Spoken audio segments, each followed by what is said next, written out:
માનવતા એ જ ધર્મ, એના વિશે કહું છું.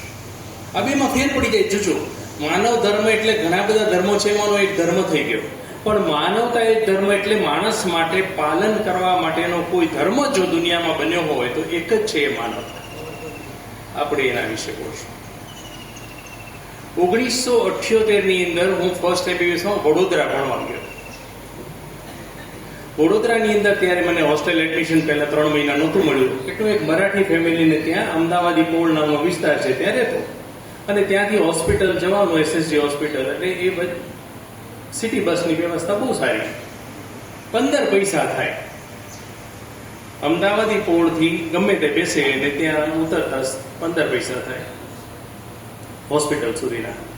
એક દિવસ હું ચડ્યો ને, ત્યાં એક છોકરો 10, 11, 12 વર્ષનો રોવા માંડ્યો. એટલે કંડક્ટરે પૂછ્યું કે એલા શું થયું? તો મારો રૂપિયો ખોઈ ગયો.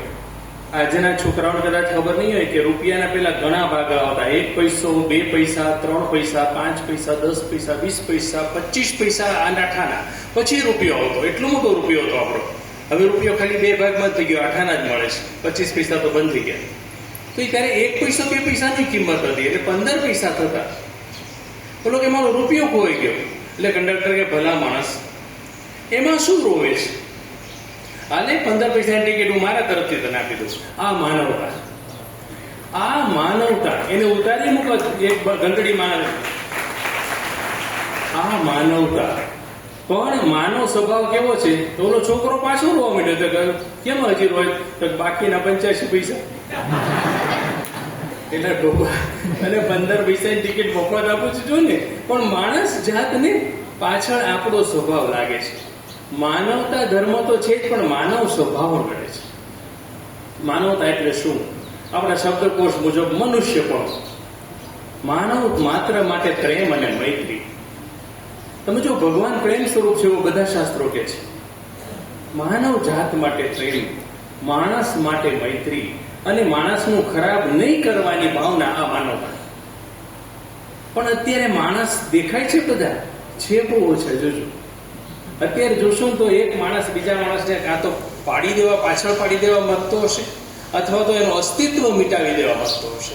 આની સિવાય બીજી કોઈ હું દુનિયામાં નથી જોતો છેલ્લા વર્ષોથી. તો માનવતાનો ધર્મ નિભાવતા કે માનવતાનો ધર્મ પાળતા બહુ ઓછા માણસો જોવા મળે છે.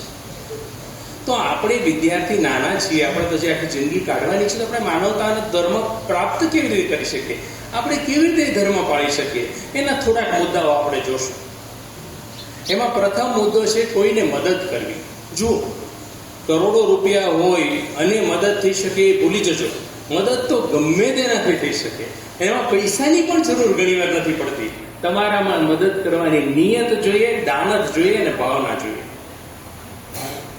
એક જગ્યાએ એક સિટી બસમાં એક માણસ બેઠો હતો, ઉદાસ, સાવ ઉદાસ. એક ગામડેથી મોટા શહેરમાં કમાવા આવ્યો હતો, અને જે કંઈ મજૂરી કરતા મળે એમાંથી 500 રૂપિયા દર મહિને એની માને મની ઓર્ડર કરી દે. અને એની મા એને વળતો એક કાગળ લખે, ટપાલી પાસે લખાવડાવે. ગરીબ માં, ગામડામાં તો 500 રૂપિયા બહુ થઈ જાય. અત્યારે આજના જમાનામાં 500,000 રૂપિયા એક માણસનું પૂરું થઈ જાય એટલું ગામડું સરસ છે આપણું. એટલે આશીર્વાદના ઘણા વેણ લખે કે બેટા તું કેટલો નિયમિત છો, થેન્ક યુ, તારો આભાર, ને તારો ભગવાન સારું કરે. આવું બધું ટપાલી જે લખે લખાવે. એ દિવસે એ માણસ ઉદાસ હતો, કારણ કે એના શેઠે એને કીધું તું કાલથી તારે નોકરી નથી આવવાનું. કામ છૂટી ગયું. એટલે સવારે કામ છૂટી ગયું, નવરો થઈ ગયો ફેક્ટરીમાં. તો એની માને એક પોસ્ટકાર્ડ લખ્યું હતું કે માં, આ મહિને હું તને 500 રૂપિયા નહીં મોકલી શકું. હવે એ પોસ્ટકાર્ડ સવારનું લખ્યું હતું, પણ હિંમત ચાલતી નહોતી ડબલામાં નાખવાની. પોસ્ટના ડબલામાં નાખવાની હિંમત નહોતી ચાલતી. એને એમ થતું હતું કે માને આઘાત લાગશે તો, માને આઘાત લાગશે તો, માં મારા અંગે ચિંતામાં પડી જશે. એવી વિચારોમાં સ્ટેન્ડ આવ્યો એટલે ઉતર્યો નીચે. ઉતર્યું ને પછી એ પોસ્ટનું લાલ ડબલું એની નજરે ચડ્યું. એને થયું ના, ગમે તે થાય, માને સાચી વસ્તુ જણાવવી તો જોઈએ જ. પરિસ્થિતિથી એને અવગત તો કરાવવી જ જોઈએ આપણે. એટલે એને પોસ્ટકાર્ડ કાઢવા, પાકીટમાં મૂકેલું પોસ્ટકાર્ડ કાઢવા ખિસ્સામાં હાથ નાખ્યો અને એને ત્રાસકો પડ્યો. ખિસ્સું કપાઈ ગયું.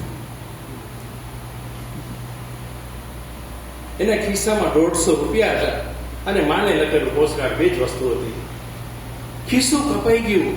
તો વિચાર કરો, જે માણસ પાસે 150 રૂપિયા હોય, જેને આખો મહિનો હજી કાઢવાનો હોય, મહિનાના થોડા દિવસો બાકી હોય, ખોલીમાં રહેતો હોય, એને 150 રૂપિયા તો 15,000 રૂપિયાથી વધારે હોય. એને ધ્રાસકો પડ્યો, એ સુનમુન થઈ ગયો કે માને પોસ્ટકાર્ડ તો ફરીવાર લખી શકાશે, પણ આ 150 રૂપિયા ગયા એનું શું કરવું? હવે કેમ ચલાવવું? એટલી પાળી પર સાઈડમાં બેસી ગયો. ખૂબ વિચાર કર્યો, કઈ એને સળ ના સૂચી. એટલે પોતાની ખોલી પર આવ્યો અને 2-3 દી ખોલી પડ્યો રહ્યો. એને ભૂખ્યો તરસ્યો. ચોથા દિવસે ટપાલીએ બારણું ખખડ્યું. એટલે બારણું ખોલ્યું તો ટપાલીએ કવર આપ્યો. એને ધ્રાસકો પડ્યો કે નક્કી ચૂકી ગયો છું ને, એટલે માએ પૈસા મંગાવ્યા, હવે શું કરશું? એટલે ધ્રુજતા હાથે કવર ખોલ્યું. એની માનો સંદેશો હતો અંદર કે બેટા, તું કેવો સરસ દીકરો છો, તું કોઈ દિવસ તારીખ નથી ચૂકતો, તું મારું કેટલું ધ્યાન રાખે છે. આ વખતે પણ તારા મુખે મોકલેલા 500 રૂપિયા સમયસર મળી ગયા. તું ખૂબ તારી તબિયતનું ધ્યાન રાખજે અને આજે પીછે બરાબર આરામ કરશે. લીખી દન તારી માના આશીર્વાદ. હવે આ મૂંઝાણો કે એને તો મોકલ્યા નહોતા, માને પૈસા તો મોકલ્યા નથી, ખિસ્સું કપાઈ ગયું છે, તો પૈસા માને મળ્યા કેવી રીતે? હવે એને બહુ વિચાર કર્યો, કઈ સમજાણું નહીં. 5 દિવસ પછી એને પોસ્ટકાર્ડ એક મળ્યું. એમાં ગડબડી અક્ષર લખેલું કે ભાઈ, તારા પાકીટમાંથી 150 રૂપિયા અને તારી માને લખેલ પોસ્ટકાર્ડ મળ્યો હતો.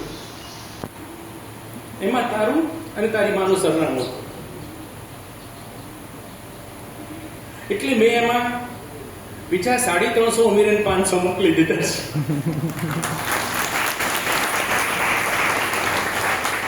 આપણો ધંધો ગમે તે હોય, કોઈ પણ ધંધો આપણે કરતા હોઈએ, પણ એના માટે એક માં શું કામ મૂકી ગઈ?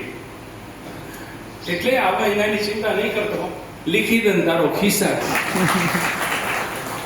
આ માનવતા, આ માનવતાનો ધર્મ હું જે આજે કહેવા માંગુ છું, ધ્યાન દોરવા માંગુ છું, એ આ છે. કોઈ પણને મદદ કરવી, કોઈ પણ રીતે વિચાર કર્યા વગર મદદ કરવી, સામે માણસ હોવો જોઈએ, બસ એટલું એક યાદ રાખવાનું. એક જગ્યાએ ખૂબ